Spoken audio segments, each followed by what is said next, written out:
आज का हम लोग जो चैप्टर पढ़ेंगे उसका नाम है पॉलीमर्स। और पॉलीम चैप्टर के अंदर हम लोग करने वाले हैं, सबसे पहले इंट्रोडक्शन स्टार्ट करते हैं।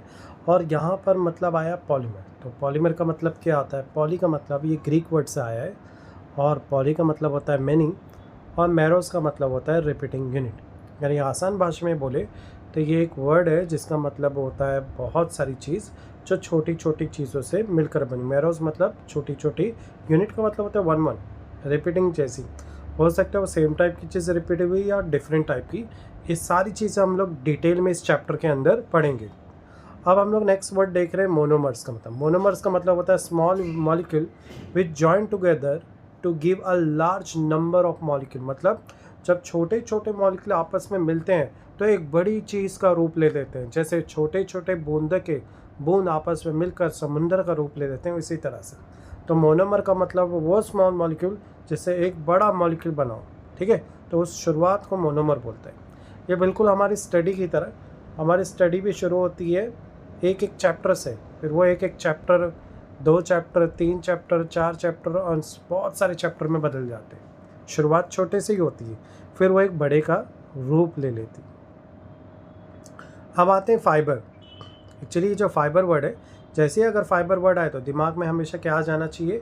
बालों के बारे में। फाइबर ऐसी चीज़ को बोलते हैं जो पतली हो, बिल्कुल बालों की तरह, और थिन लाइक स्ट्रक्चर मटेरियल हो, विच कैन बी स्पून और वोवन इनटू फैब्रिक, जिसको लपेटा जा सके।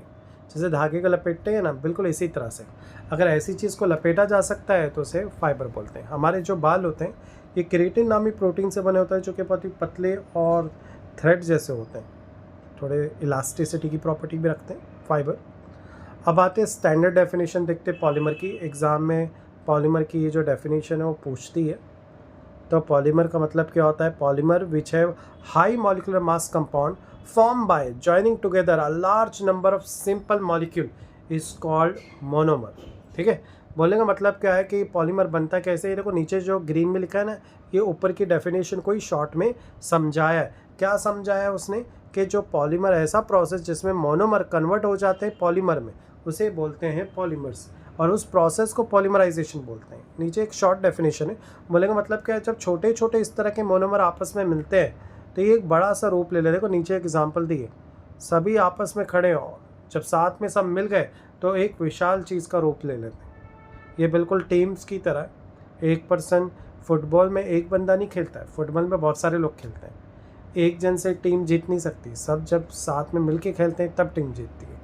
तो यहाँ पर टीम वर्क होता है। बिल्कुल वैसी पॉलीमर भी यही चीज़ को समझाता है। जब बहुत सारे मोनोमर आपस में जुड़ते हैं तो पॉलीमर का रूप ले लेते हैं। अब यहाँ पर एक एग्जाम्पल से समझते हैं। एग्जाम्पल में लिखा है NCH2 डबल बॉन्ड CHO। यहाँ पर N का मतलब होता है नंबर ऑफ इथीन मॉलिक्यूल। यहाँ पे इथीन मोनोमर है, यानी हम लोग एक इथीन यूज़ नहीं कर रहे। हो सकता है 2 हो सकता है 3 हो सकता है 4 5 6, कितने भी हो सकते हैं। अब जब ये मोनोमर को हीट किया जाता है तो ये टूटते हैं और टूट कर बहुत सारे CH2 मॉलिक्यूल रिपीट होते हैं। इसलिए N को नीचे लिखा है। N को नीचे इसलिए लिखा गया क्योंकि ये CH2 हमें नहीं पता कितनी बार रिपीट हो रहे हैं। यानी ये इथीन पॉली मतलब मैनी इथीन बन रहे, तो इसे बोलते हैं पॉलीथीन। और पॉलीथीन वर्ड तुम लोग ने सुना होगा। पॉलीथीन नॉर्मल प्लास्टिक जो होती है ना, जिसमें दूध या कांदा बटाटा खरीदते हैं बाहर मार्केट में, इसको ही पॉलीथीन बोलते हैं। तो ये जो प्लास्टिक बनी होती है इसी तरह से बनाई जाती है। बहुत सारे रिपीटिंग चेन को मिक्स करके इस तरह की चीज़ें बनाई जाती है। इवन प्लास्टिक की बॉटल भी इसी तरह से बनाई जाती है। अब आते हैं नेक्स्ट मैक्रो मॉलिक्यूल में। अब मैक्रो मॉलिक्यूल क्या होता है? Higher molecular mass compound are called macro molecule. ये हायर मॉलिक्यूलर मास होता है। हम पॉलीमर को मैक्रो मॉलिक्यूल बोल सकते हैं, पर हर एक मैक्रो मॉलिक्यूल को पॉलीमर नहीं बोल सकते, क्योंकि हर एक का डिज़ाइन छोटी छोटी चीज़ों से नहीं मिलता। तो पॉलीमर मैक्रो मॉलिक्यूल है, पर not all macro molecule are polymer. ये भी हाई मॉलिक्यूलर मास होता है। पॉलीमर आर असेंशियल और repeating structure unit, where macro molecule may और मे नॉट बी। यानी जो मैंने बोला था वही चीज़ यहाँ पर लिखी हुई है। नीचे के बॉक्स में लिखा है all polymer are macro molecule but all macro molecule are not polymer. यहाँ पर कोई भी एग्जाम्पल से यहाँ पे एक्सप्लेनेशन नहीं किया गया कि क्या चीज़ की एग्जाम्पल से बेटर समझाया जा सके। तो हम लोग आगे देखेंगे, आगे और बहुत सारी एग्जाम्पल आएगी। अब इस चैप्टर को सिर्फ ये 5 हिस्सों में डिवाइड किया गया और इस 5 हिस्सों को पढ़ते ही हमारा चैप्टर हो जाएगा ख़त्म। तो इसमें देखते हैं, फर्स्ट है बेस्ड ऑन सोर्स। ये बहुत ही बेसिक है और एग्ज़ाम में कभी कभी ये पूछ लेता है बेसिक सोर्स का। दूसरा है बेस्ड ऑन मॉलिक्यूलर फोर्स, कि आपस में ये जो मोनोमर जुड़ते हैं ना तो उनके बीच में जो फोर्स है वो कैसी है। सेकेंड है based on susceptibility of backbone, फिर आता है बेस्ड ऑन स्ट्रक्चर, फिर आता है based on mode of polymerisation. हम लोग ये पाँचों को देखने वाले, पाँचों के पाँचों एग्जाम बेस पे इंपॉर्टेंट है। सबसे पहले आते हैं सोर्स पे। सोर्स भी इंपॉर्टेंट है पर इतना नहीं बोलूँगा क्योंकि इसमें चैप्टर में देने के लिए बहुत सारी चीज़ें हैं, तो ये बहुत बेसिक है, ईजी है, आ सकता है एग्जाम में, ऐसा बोल नहीं सकता कि नहीं आ सकता, है ना। क्लासिफिकेशन बेस्ड ऑन सोर्स, तो पॉलीमर जो है वो दो पार्ट में डिवाइड होता है बेस्ड ऑन सोर्स। हमें देखो पॉलीमर दो जगह से मिल सकते हैं, एक हो सकता है नेचुरल और दूसरा हो सकता है आर्टिफिशियल। तो नेचुरल कौन सा होगा, तो natural polymer which are made by human. अगर इंसान बनाते हैं तो उन पॉलीमर को आर्टिफिशियल पॉलीमर बोलते हैं। आर्टिफिशियल मतलब मैन मेड। और अगर ये ही चीज़ हमें बाहर से मिले, नेचर से, तो इसे नेचुरल पॉलीमर बोलते हैं। यहाँ पर नेचुरल पॉलीमर की डेफिनेशन अभी दिखाई नहीं गई पर वो अवेलेबल है, एकदम आसान है। अगर नेचर से मिले तो नेचुरल पॉलीमर, जैसे प्लांट, एनिमल सोर्स हो गया। इधर मेड बाय कम्प्लीटली ह्यूमन और मॉडिफाई बाय द प्रॉपर्टी। कभी कभी क्या होता है आर्टिफिशियल पॉलीमर में कभी कभी नेचुरल भी मिक्स होता है, या तो कम्प्लीटली केमिकल का इस्तेमाल किया गया, या हो सकता है उसमें कुछ नेचुरल भी मिक्स हो या मॉडिफाई किया गया हो नेचुरल मटेरियल को, तो उसे क्या बोलते हैं, आर्टिफिशियल पॉलीमर बोलते हैं। अब यहाँ पर नेचुरल पॉलीमर को दो पार्ट में डिवाइड किया गया है, एनिमल पॉलीमर और प्लांट पॉलीमर में। एनिमल पॉलीमर में भी प्रोटीन फाइबर भी बोलते हैं, याद रखो स्टूडेंट्स, एनिमल पॉलीमर को प्रोटीन भी बोलते हैं, और प्लांट पॉलीमर को वेजिटेबल फाइबर या सेलुलोज फाइबर भी बोलते हैं, याद रखना इस चीज़ को। अब सबसे पहले हम लोग एनिमल पॉलीमर को देखते हैं। इसमें एग्जांपल आ जाती है सिल्क, फेब्रियन भी बोलते हैं इसे, और वूल केराटिन होता है, इसके अंदर जो प्रोटीन होता है उसे केराटिन बोलते हैं। सिल्क के अंदर फेब्रियन होता है या फाइबर बोल सकते हैं। आर्टिफिशियल का राइट में एग्जांपल दिया जो एनिमल का ही एग्जांपल, एक्चुअली इंसेक्ट हो गया। आप लोगों ने देखा होगा जो कैटरपिलर होता है वो कपास बनाता है, इसको क्या बोलते हैं इंग्लिश में इसको सिल्क ही बोलते हैं, जैसे सिल्क वर्म बोलते हैं इसको। तो इस तरह से नेचुरल तरीके से पॉलीमर बनाए जाते हैं। और भी एग्जांपल है, जैसे टायर ले लो, टायर कॉटन जड़, ये प्लांट पॉलीमर से बनाया जाता है। जो टायर होता है ये कॉटन, जूट बोले तो जो बोरा होता है ना जिसमें गेहूं या चावल होता है उसे बोलते हैं। रबर आ गया तो टायर तो आएगा ही आएगा, रबर में बहुत सारी टाइप होती है ना। अब यहाँ पे बोल रहा है कि जो फ्लैक्स सीड होती है ये भी हमारे रबर या कॉटन सीड्स बोलते हैं ना, कॉटन सीड्स है वो, एक्चुअली कॉटन सीड नहीं, ये रबर सी है। ओके ठीक है, आगे बढ़ जाते हैं। आगे देखते हैं नेचुरल पॉलीमर में एक और एग्जांपल है फ्लैक्स, फिर हैम मतलब पेपर्स, लाइनन मतलब प्योरेस्ट सेलुलोज। ठीक है, लेफ्ट साइड में एग्जांपल दिए, कपड़े बिल्कुल ऐसे लगते हैं कि नेचुरली रहते हैं, कॉटन के रहते हैं, जट होते हैं, जल्दी से व्रिंकल भी पड़ जाते हैं। यहाँ पर जो एग्जांपल दी है लाइनन कपड़े की दी हुई है, लाइनन सूती कपड़े काफ़ी जल्दी ख़राब हो जाते हैं। अब आते हैं आर्टिफिशियल पॉलीमर में। आर्टिफिशियल पॉलीमर में दो तरह के होते हैं, एक होता है सेमी सिंथेटिक और दूसरा होता है सिंथेटिक। सेमी सिंथेटिक और सिंथेटिक में फ़र्क क्या है, सिंथेटिक का मतलब होता है प्योरली केमिकल, और सेमी सिंथेटिक का मतलब होता है जिसमें कुछ मात्रा में नेचुरल हो और नेचुरल मटेरियल को मॉडिफिकेशन किया गया है। तो उनकी डेफिनेशन नीचे आपको शो की गई है। यहाँ पे हम लोग सबसे पहले सेमी सिंथेटिक की एग्जांपल देखते हैं, और सेमी सिंथेटिक को रीजनरेटेड पॉलीमर भी बोलती है। जो एसिटेट ट्रायन है ये रीजनरेटेड पॉलीमर है, यानी नेचुरल में केमिकल मिक्स करके बनाया गया है। ऐसा लगता ही नहीं कि ये केमिकल है, एकदम रियल जैसा लगता है। Rayon, artificial silk, acetate rayon, viscose rayon, cuprammonium silk, ये सब एकदम ऐसा लगेगा सिल्क है पर सिल्क नहीं रहता है। इसमें सिल्क में थोड़ा सा केमिकल मिक्स करके ही बनाया जाता है, कम्प्लीटली केमिकल नहीं होता है इसमें, केमिकल नेचुरल प्लस केमिकल्स है। अब आते हैं सिंथेटिक के अंदर, तो फ्राई पैन में जो टेफ्लॉन लगा होता है ना, अंदर ब्लैक कोटिंग होती है, ये कोटिंग टेफ्लॉन की होती है, पूरी की पूरी आर्टिफिशियल सिंथेटिक पॉलीमर होता है। सिंथेटिक का मतलब जो लैब में केमिकली बनाया गया, पॉलीथीन के, प्लास्टिक के सब लैब में बनाई जाती है, इसमें ज़रा भी नेचुरल मटेरियल प्रेजेंट नहीं होता है। और भी एग्जांपल है जैसे बैकलाइट, ये बैकलाइट का जो बोर्ड प्लास्टिक का लगता है पर प्लास्टिक नहीं होता है, एक अलग ही तरह का प्लास्टिक होता है जो गर्म करने में जल ब्लैक कलर होता है, पिघलता नहीं है। सिटीज़ में भी बैकलाइट होता है, और आपने देखा बर्तनों में जो कोटिंग की गई है वो सारी की सारी कोटिंग जो रहती है वो होती है टेफ्लॉन की ब्लैक कोटिंग, ठीक है। यहाँ से अपना ख़त्म हो गया सोर्स पार्ट। अब हम लोग शुरू करेंगे क्लासिफिकेशन बेस्ड ऑन स्ट्रक्चर। तो स्ट्रक्चर बेस पे ये 3 पार्ट में डिवाइड किया गया है, लीनियर, ब्रांच और क्रॉस लिंक। 1 बाय 1 शुरू करते हैं, इन तीनों में से एक एक करते हैं और कंप्लीट करते हैं। सबसे पहले आता है लीनियर। लीनियर का मतलब होता है सीधा, जैसे ट्रेन के डिब्बे आपस में कैसे जुड़े होते हैं, सीधे। और एक चीज़ याद रखो, जो चीज़ सीधी होती है ना, लाइफ में भी अगर हम सीधे रास्ते चलते हैं तो बहुत मजबूत और स्ट्रॉन्ग रास्ते, तो आपको कोई पकड़ नहीं सकता। बिल्कुल उसी तरह से अगर कोई चेन सीधी है तो वो बहुत मजबूत चेन होती है, ऐसी चेन को ब्रेक करना बहुत ही मुश्किल होता है। तो linear polymer are made up of long continuous chain होती है। इनमें किसी भी तरह की ब्रांच नहीं होती है। एग्जाम्पल, हाई डेंसिटी, देखो वर्ड में लिखा हाई डेंसिटी पॉलीथीन है, मतलब ऐसा पॉलीथीन जिसको तोड़ना मुश्किल। देखो राइट में एग्जाम्पल दिए, डेकोरन, पॉलिस्टीरीन, टेरिलीन, तीनों का मतलब एक ही होता है। ये जो रोप्स होती है बहुत मजबूत होती है, हाई डेंसिटी पॉलीथीन होती है, इनको जल्दी तोड़ा नहीं जा सकता। ऐसा नहीं कि नहीं तोड़ा जा सकता, टूट सकता है पर जल्दी नहीं। एक और एग्जाम्पल है नायलॉन। नायलॉन के कपड़े, नायलॉन का ब्रश आपने सुना होगा। पॉलिस्टर राइट में एग्जाम्पल देती है। पॉलीविनाइल क्लोराइड, पीवीसी का पाइप तुम लोग ने देखा होगा, जब घर में बाथरूम में जो नया छोटा पतला पाइप लगाते हैं, ये पीवीसी का पाइप होता है। ये भी सब लीनियर पॉलीमर ही होता है, इसलिए बहुत स्ट्रॉन्ग होते हैं। हाँ, कुछ ख़राब क्वालिटी के आते हैं जिसकी वजह से बच्चे बोलेंगे ऐसा लीनियर कैसे, तो हो सकता है उसमें थोड़ी सी मिलावट और ब्रांच पॉलीमर बनाया हो। जब कोई पॉलीमर में ब्रांच आ जाती है तो स्ट्रॉन्ग नहीं, वीक हो जाता है। जैसे फॉर एग्जांपल, अगर एक कंपनी चल रही है एक ही जगह पर, तो उसको कॉन्सेंट्रेट करना बहुत आसान है। जब उसके ब्रांच फैलने लगते हैं ना, तो हर ब्रांच में ध्यान देना बहुत मुश्किल हो जाता है। ऐसे में हर एक ब्रांच पे हर एक चीज़ को टैकल करके रखना इज़ वेरी टफ। तो पॉलीमर मेड ऑफ चेन, इसमें भी लीनियर चेन है, राइट में डायग्राम में देख सकते हैं, बट कहीं कहीं पे ब्रांचेस भी होती हैं, जिसकी वजह से उसकी डेंसिटी लो हो जाती है। इसी प्लास्टिक को ईजिली टायर किया जा सकता है। Example, low density polythene, polypropylene. Right में जितने भी प्रोडक्ट दिख रहे हैं, इनकी प्लास्टिक इतनी स्ट्रॉन्ग नहीं है, आसानी से टायर की जा सकती है। तो ये सब लो डेंसिटी पॉलीथीन है और ये ब्रांच पॉलीमर में आ जाते हैं। अब नेक्स्ट आते हैं नेटवर्क पॉलीमर और क्रॉस लिंक पॉलीमर।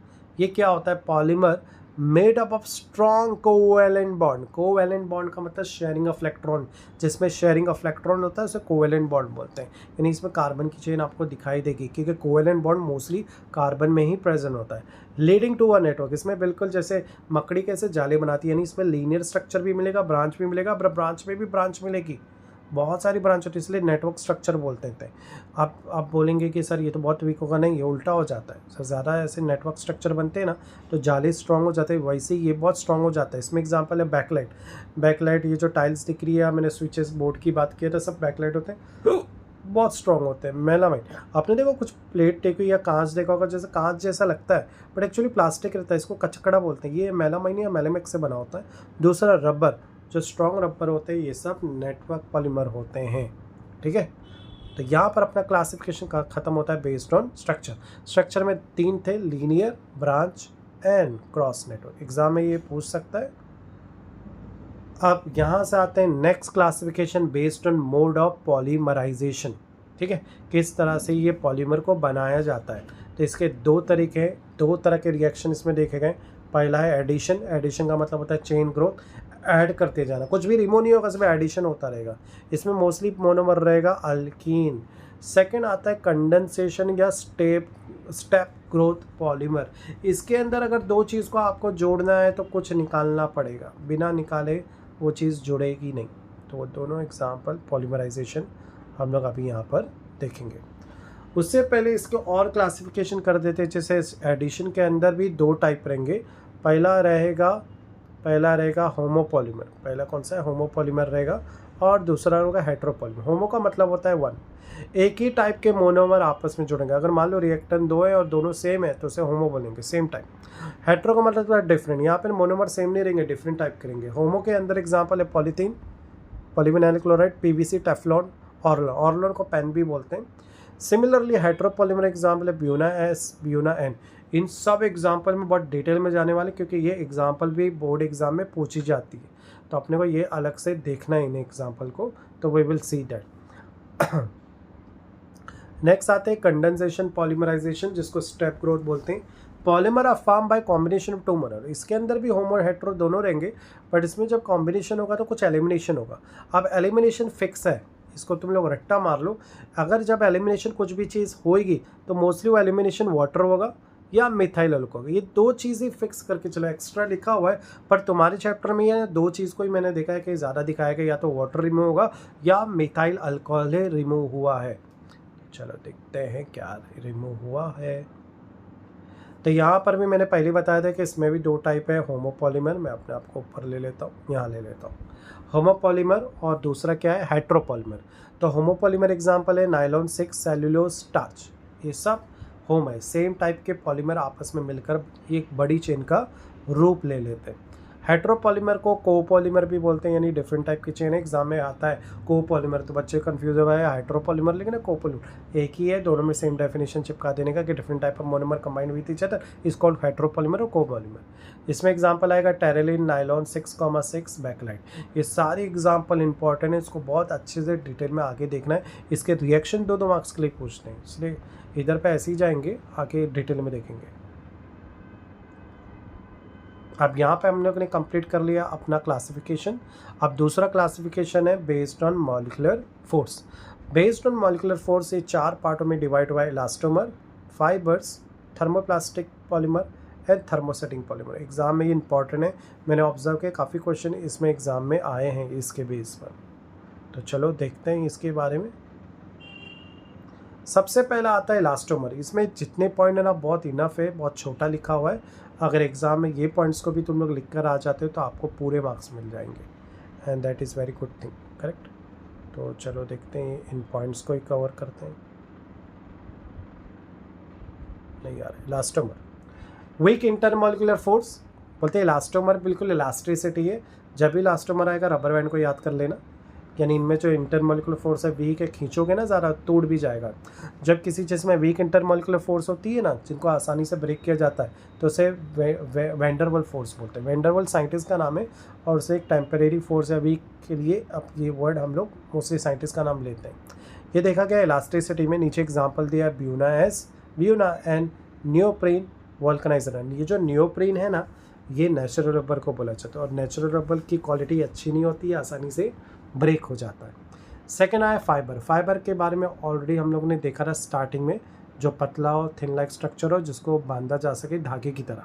ये स्ट्रांग होते हैं, किसी के बाल को अगर आप पकड़ के उठाते हो तो उसको ही उठा लोगे, यानी उसके बाल इतने स्ट्रांग होते हैं कि बाल नहीं निकलेंगे, आदमी ऊपर उड़ जाता है। यानी बाल बहुत स्ट्रांगली जुड़े होते हैं स्काल्प में, अगर मैं बाल से समझाऊँ फाइबर को तो इंटरमॉलिक्यूलर फोर्स स्ट्रांग होती है। ज़्यादातर देखा गया कि इसमें हाइड्रोजन बॉन्डिंग पाई गई है, और जिस चीज़ में भी हाइड्रोजन बॉन्डिंग पाई जाती है वो बहुत स्ट्रांग होता है। High tensile strength, high tensile का मतलब होता है ऐसी चीज़ जिसको तोड़ना बहुत ही मुश्किल हो भाई, तोड़ नहीं सकते जल्दी।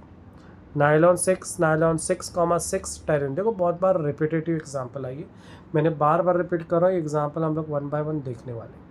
अब पढ़ते हैं यहाँ पर इलास्टोमर फाइबर हो गया। अब thermoplastic polymer and thermosetting polymer देखेंगे, एग्जाम में पूछते हैं और बहुत बार बच्चे कंफ्यूज होते हैं। इसमें से एक ही याद रखना, दोनों याद करोगे तो भूल जाओगे। सबसे पहले आता है थर्मोप्लास्टिक पॉलीमर। देखो थर्मोप्लास्टिक पॉलीमर मतलब प्लास्टिक की बात कर रहे हैं, तुम्हारे दिमाग में प्लास्टिक थैली आनी चाहिए तो तुम लोग सट से समझ जाओगे। इसमें इंटरमीडिएट फोर्स होती है, को प्लास्टिक नहीं स्ट्रॉन्ग होती नहीं वीक होती, अच्छा खासा पोटैटो उस चीज़ों का वजन संभालती है पर एकदम स्ट्रॉन्ग भी नहीं होती है। Polymer become soft on heating. जब कोई प्लास्टिक को आप हीट करोगे ना तो पिघल कर सॉफ्ट हो जाती है, और जब ठंडी होती है यही प्लास्टिक हार्ड हो जाती है। यहाँ पर सिर्फ पॉलीथीन नहीं, जो घर में पानी का बाटला आता है, घर में जो चेयर है प्लास्टिक की, ये सब इससे बनी होती है। ये रीमोल्ड और रिसाइकल होती है, नहीं प्लास्टिक को बार बार पिघला के आप इसको रीमोल्ड करके अलग अलग शेप दे सकते हैं। इसमें एग्जांपल है कि पॉलीथीन, पॉलीविनाइल क्लोराइड। अब आते थर्मोसेटिंग। थर्मोसेटिंग पॉलीमर बिल्कुल थर्मोप्लास्टिक पॉलीमर का उल्टा है।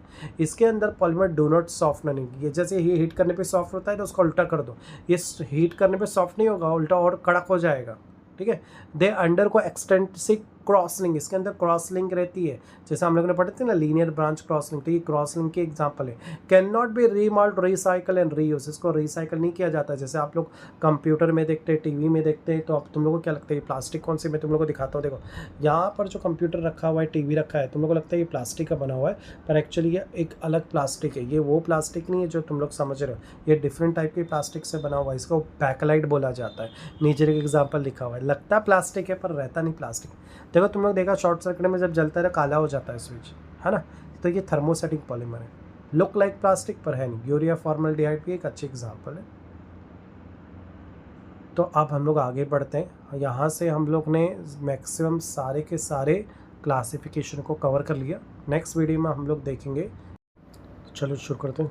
Polymer chapter low density polythene और हाई डेंसिटी पॉलीथीन को देखेंगे आज, उनके सिंथेसिस, प्रॉपर्टी एंड यूजेस को देखेंगे। चलो शुरू करते हैं हम लोग। सबसे पहले देखने वाले हैं पॉलीथीन्स के बारे में। पॉलीथीन बनती कैसे, ये प्रिपरेशन है, बहुत ही कॉमन है, बहुत बार पूछता है, बहुत ही आसान है। यहाँ पर आपको पॉलीथीन दिखाई दे रही होगी, CH2 double bond CH2 ethene. Number of ethene को यहाँ पे यूज़ करते हैं। Suppose we take many molecule of ethene, तो क्या होगा, तो बहुत सारे जब इथीन को यूज़ करते हैं तो ये इथीन में रिएक्शंस होता है। यहाँ पे बहुत डीपली बताया, यहाँ पर तुम लोगों को दिख रहा है डबल बॉन्ड में एक होता है पाई बॉन्ड और दूसरा होता है सिग्मा बॉन्ड। सबको पता है सबसे स्ट्रॉन्ग कौन होता है, सिग्मा बॉन्ड। सबसे वीक कौन होता है, पाई बॉन्ड। तो पाई बॉन्ड तो वीक होता है, तो जाहिर बात है वो ब्रेक होगा, और ये इक्वली ब्रेक होता है। एक इलेक्ट्रॉन जाएगा लेफ़्ट साइड में और दूसरा इलेक्ट्रॉन जाएगा राइट साइड में। इस तरह से अनस्टेबल हो जाते हैं, और आपको पता होगा कि एक बॉन्ड बनने के लिए कम से कम 2 इलेक्ट्रॉन चाहिए होते हैं। अब इसी तरह से और भी इथीन मॉलिक्यूल इसी तरह से हूबहू ब्रेक होते हैं। जैसे मैं एक बना के दिखाता हूँ, मान लो एक और भी था जो इसी तरह से ब्रेक हुआ, इसके भी इलेक्ट्रॉन ऐसे साइड में रहते हैं। अब ये इलेक्ट्रॉन और ये इलेक्ट्रॉन आपस में जब जुड़ते हैं तो बॉन्ड बनते हैं कुछ इस तरह से।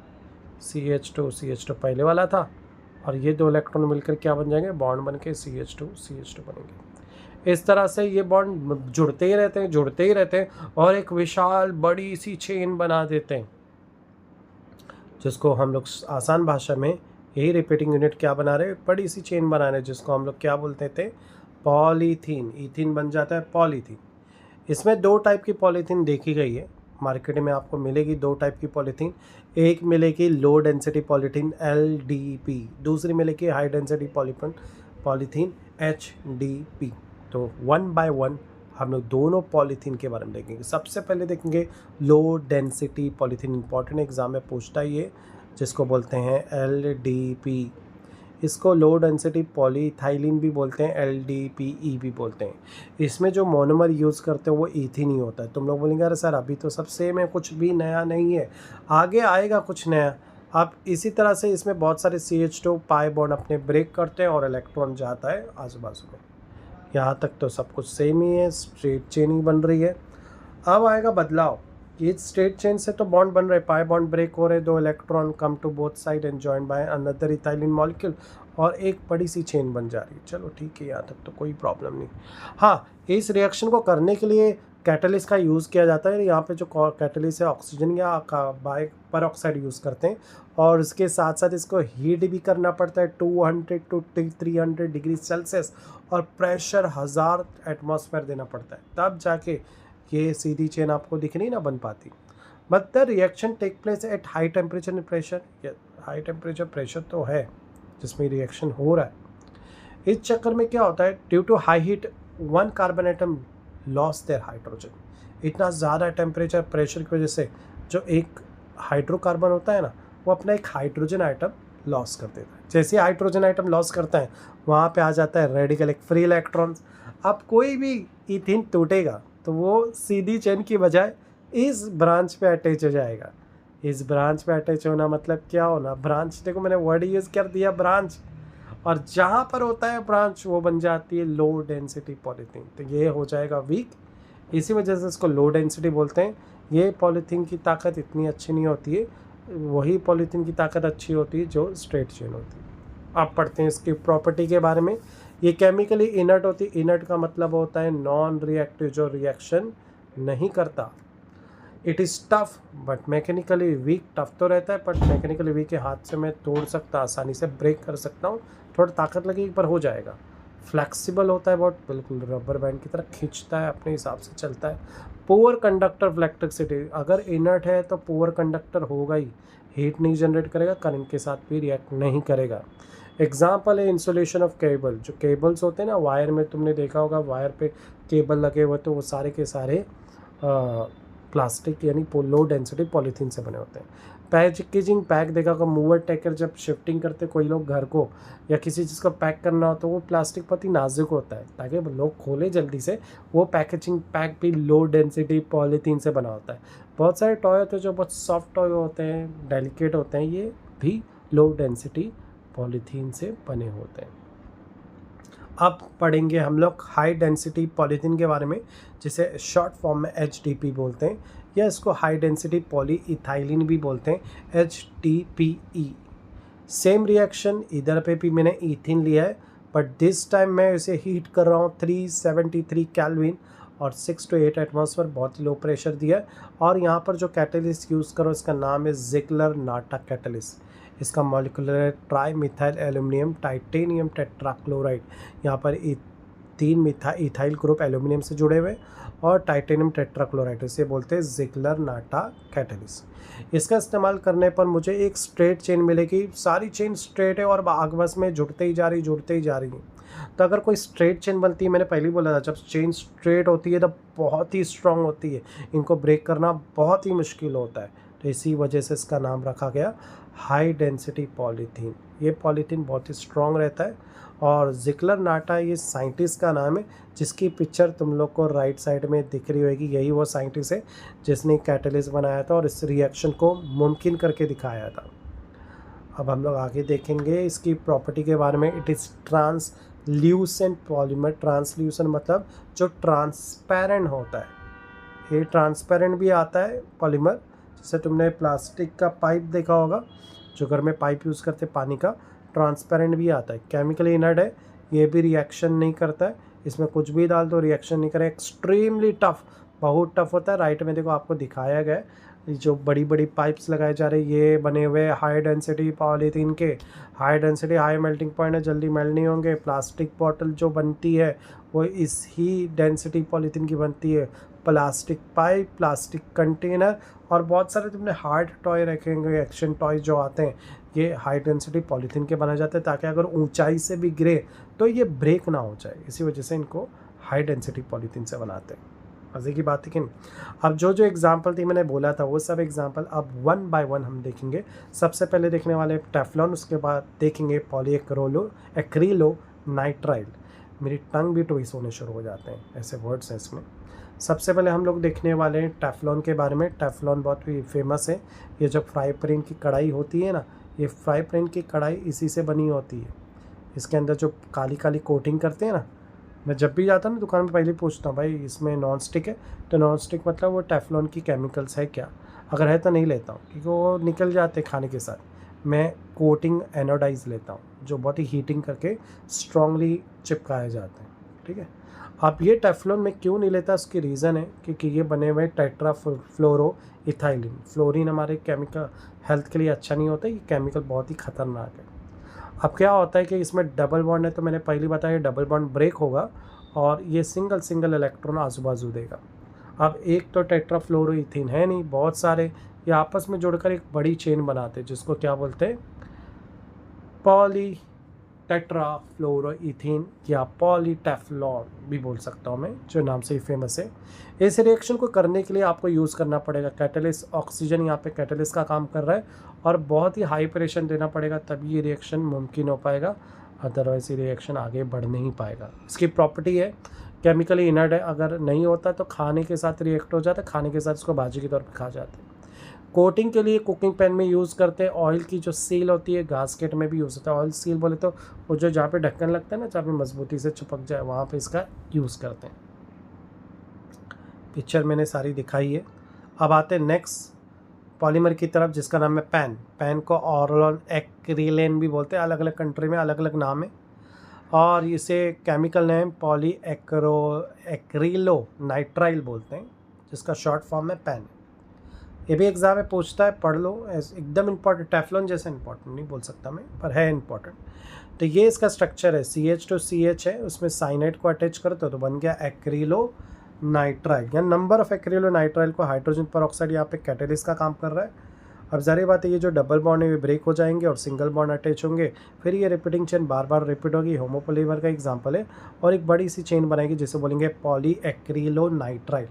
Example substitute for wool in carpet. जो कारपेट ब्लैंकेट आप लोग खरीद रहे हो ना, मेरे घर में भी देखो एक कारपेट ब्लैंकेट है, तो ये जो कारपेट ब्लैंकेट बना हुआ है ये नेचुरल नहीं है भाई, ये पॉलीएक्रिलोनाइट्राइल से बना हुआ है घरों का ये जो ब्लैंकेट वगैरह है, ठीक है।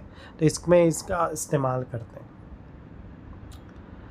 नेक्स्ट आते हैं free radical mechanism of polythene में। ये फ्री रेडिकल पर डिटेल में देखेंगे किस तरह से ये पॉलीमर्स बन रहे हैं, बहुत सारी इसमें रिएक्शन होते हैं, किस तरह से इसको रोका जाता है, पूरा डिटेल यहाँ पर। अल्किन, यहाँ पे अल्किन जब भी बढ़ा है तो इथेन, ज़्यादातर जितनी भी पॉलीमर ये सब अनसैचुरेटेड मॉलिक्यूल से बनाए गए। अल्किन अंडर को चेन ग्रोथ पॉलीमराइजेशन, सबसे पहले बहुत सारे अल्किन को आपस में जोड़ते हैं, इस तरह के रिएक्शन को चेन ग्रोथ पॉलीमराइजेशन बोलते हैं। The chain growth by adding the reactive into a double bond formation. अब ये चेन ग्रोथ क्यों हो रही है? डबल बॉन्ड की वजह से हो रही है। डबल बॉन्ड ऐसा ब्रेक हो रखो के बना रहे। क्या होता है जब ये टूटते हैं तो फ्री रेडिकल जनरेट करते हैं। फ्री रेडिकल की वजह से कार्बोकैटायन, कार्बोकैटायन मतलब पॉजिटिव चार्ज का बनना, कार्बन आयन का मतलब नेगेटिव चार्ज का बनना, ये सब देखने वाले आगे पूरा स्टेप दिखाया है। Intermediate can be use as a initiator also. Various initiator which can be use, यहाँ पर हम लोग इनिशिएटर का यूज़ करेंगे जिनकी वजह से रिएक्शन स्टार्ट होगा। बेंजोइल परऑक्साइड है, एसिटाइल परऑक्साइड है, टर्शियरी ब्यूटाइल परऑक्साइड है। इसमें से मैं बेंजोइल परऑक्साइड से तो आप लोग को ये पूरा मैकेनिज्म समझाने वाला। थोड़ा सा बोरिंग है पर मैं ट्राई करूँगा उसको समझाने की। इजी है पर थोड़ा सा बोरिंग की वजह से बच्चे थोड़ा इग्नोर करते थे इसे। Preparation of polythene using free radical mechanism. इसमें इनिशिएटर में मैं क्या ले रहा हूँ? बेंजोइल परऑक्साइड ले रहा हूँ। यहाँ पर भी देखो ये है बेंजोइल परऑक्साइड, तो इसे मैंने ओपन करके बताया स्ट्रक्चर को। तो ये कहाँ से ब्रेक हो रहा है? ऑक्सीजन से ब्रेक हो रहा है, एक एक इलेक्ट्रॉन आजू बाजू जाएगा। अब इसको अलग अलग करने के बाद इस तरह से जोड़ दो, ये बन गया फ्री रेडिकल। फ्री रेडिकल का मतलब ये जो अनपेड इलेक्ट्रॉन होते हैं ना, जिसको इस तरह से बबल्स दिखाते हैं, इसको फ्री रेडिकल बोलते हैं, ठीक है। अब ये बनने के बाद पहला मिशन ख़त्म।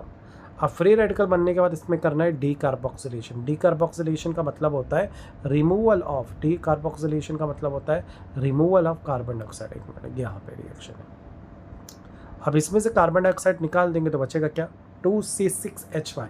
अभी भी इसमें फिनाइल रेडिकल बच गया, अभी भी रेडिकल प्रेजेंट है। अब इस रेडिकल के साथ now the free radical got generated and now the polymerisation process start. Radical generate हुआ, अब हमारा पॉलीमराइजेशन प्रोसेस स्टार्ट कर सकते हैं। पहला स्टेप था चेन इनिशिएशन स्टेप, सेकंड में पढ़ेंगे chain propagation step, continuous chain, और लास्ट में हमें रोकना है इस चेन को। जैसे चाइना ने सन बनाया, बताया ना, पर उस सन को काबू भी तो करना पड़ेगा। ऐसा ना हो कि सन बढ़ता जाए और रियली सन बन जाए, अर्थ ख़त्म हो जाएगा। तो चीज़ें बना लेना इजी पर उसको रोकना भी आना चाहिए। तो यहाँ पर सबसे पहले शुरुआत करो चेन की, मशीन को शुरू करो। तो ये हम लोग लेंगे अपना एक थीन मॉलिक्यूल, फिर से उसमें वही होगा, इसके पाई बॉन्ड टूटेंगे। जैसे ही पाई बॉन्ड टूटेंगे तो ये फिनाइल रेडिकल से जनरेट होगा, क्योंकि उसके पास भी एक रेडिकल है और इथेन से भी एक रेडिकल आने वाला है, उससे एक बॉन्ड बन गया इधर पे। अब बॉन्ड बनने के बाद ये चेन बढ़ती ही जाएगी और एक लार्ज फ्री रेडिकल बनाएगी। C6H5 तो इसमें एक ही रहेगा, पर CH2 की जो चेन है वो लगातार चलती जाएगी जितनी बार हम लोग CH2 यानी इथीन को यूज़ करते रहेंगे। चेन प्रोपगेशन मतलब यहाँ पर हम लोग ग्रोथ करेंगे, बार बार इथीन को इसमें ऐड करते जाएंगे, जिससे ये नॉन स्टॉप चेन बढ़ते ही चली जाएगी और लार्ज फ्री रेडिकल बनाएगी। अब वक्त आ गया कि हमें जितनी रिक्वायरमेंट है उतनी चेन बन गई, तो अब हम लोगों से स्टॉप करना पड़ेगा। तो स्टॉप करने के लिए चेन इलोगेशन प्रोसेस को रोकना पड़ेगा जो बन रही है। तो इसके लिए बहुत सारे तरीके हैं। पहला तो ये जो ईथेन हम लोग सप्लाई करो उसको ही रोक दो। दूसरा एक और तरीका जो इम्प्योरिटी लाइक ऑक्सीजन को ऐड कर दो, इससे भी रुक सकता है। कपलिंग टू चेन पॉलीमर, जो दो चेन है ना, ऐसी दो चेन को आपस में ऐसा जोड़ दो जिससे रुक जाए रिएक्शन। तो ये तीन तरीके जिससे रिएक्शन रोका जा सकता है। हम लोग कपलिंग वाला देखने वाले हैं। दो कपलिंग चेन है, देखो ऊपर भी सेम चेन है, नीचे भी सेम चेन है। तो ये दो सेम चेन्स को आपस में जोड़ दे रहे हैं, जिससे ये चेन क्या रुक गई और बन गया यहाँ पर पॉलीथीन, फिनाइल पॉलीथीन। ठीक है, यहाँ पे हमने इस मैकेनिज़्म को अच्छे से समझ लिया, इसके सारे तीन प्रोसेस को क्लियरली समझ लिया है। तो यहाँ पे हमारा ख़त्म हो गया मैकेनिज़्म। अब आते हैं इंपॉर्टेंट पॉइंट की तरफ, जिसका नाम है नायलॉन। नायलॉन एग्ज़ाम में बहुत बार पूछा जा चुका है।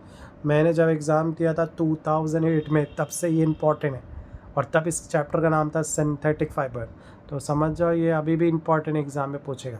तो नायलॉन के अंदर देखें तो दो टाइप के नायलॉन देखेंगे, नायलॉन 6 एंड नायलॉन 6,6 दोनों के दोनों एग्जाम में इंपॉर्टेंट है। नायलॉन 6 एक्चुअली 2 वर्ड से मिलकर बनाता है। देखो रेड कलर में नाय लिखा, नाय मतलब न्यूयॉर्क एंड LON का मतलब लंदन होता है। ये न्यूयॉर्क लंदन में पाया गया था। लोग कंफ्यूज एक्चुअली ये डिस्कवर हुआ कहाँ से, डिस्कवर नहीं बोला, इन्वेंट कहाँ से हुआ। Form due to condensation poly, बोलते हैं इसके अंदर कंडेंसेशन होता है। कंडेंसेशन मतलब जब ये जुड़ते हैं तो कुछ ना कुछ रिमूव करना पड़ता है। It is a polyamide fibre. नीचे ये जो दिखा रहा है ना रिएक्शन, इसमें किस तरह से इसके मोनोमर बनते हैं उसको दिखाएगा। मैंने देर कंबाइंड अमाइड लिखे च लूजेस्ट मॉलिक्यूल ऑफ वाटर। तो यहाँ पर एक एसिड मॉलिक्यूल है और एक अमाइंस मॉलिक्यूल है।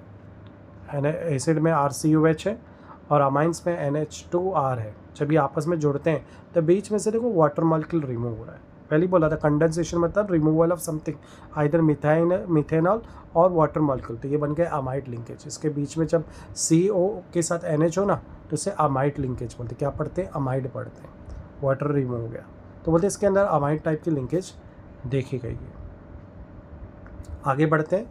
नायलॉन 6 मतलब न्यूयॉर्क लंदन 6 का मतलब होता है इसके अंदर टोटल कितने कार्बन है, 6 कार्बन मौजूद है। इसके अंदर पॉलीअमाइड फाइबर्स भी बोलते हैं क्योंकि इसमें CONH की चेन आपको बीच में दिखेगी। टेक प्लेस इन 2 स्टेप, इसमें 2 स्टेप होंगे। सबसे पहले हम लोग मोनोमर बनाएंगे। मोनोमर, अभी एक चीज़ याद रखो, एग्जाम में डायरेक्ट रहता है। यहाँ पे मैं बताऊंगा किस तरह से इसका मोनोमर कैप्रोलैक्टम बनता है, लेकिन अगर डायरेक्ट भी याद है तो चलेगा। फिर उसके बाद फॉर्मेशन करेंगे पॉलीमर। तुम लोग को यही याद रखना है एग्ज़ाम बेस पे। ये अगर नॉलेज के लिए ले लो, नीट JEE में काम आएगा, अदरवाइज़ कोई बात नहीं अगर प्रॉब्लम या डाउट आता है। तो ये बनता कैसे इसका मोनोमर, ये जो कि कैप्रोलैक्टम है, इसके लिए लोग omega amino caproic acid use करते हैं।